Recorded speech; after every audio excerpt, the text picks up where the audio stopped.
Hey, here we go on how it works after the build.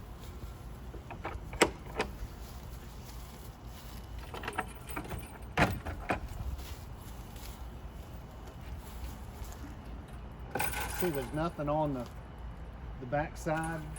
There are two plates that run between this 2x4 and the back 2x4 to span the space there.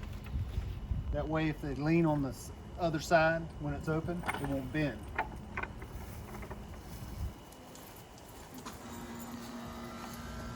Hinges are on the back side for the gate.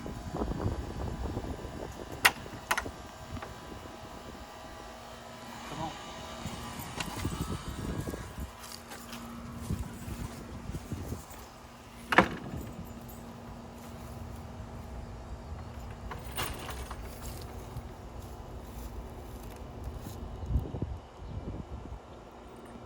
That opens up the mystery of the back side of the gate.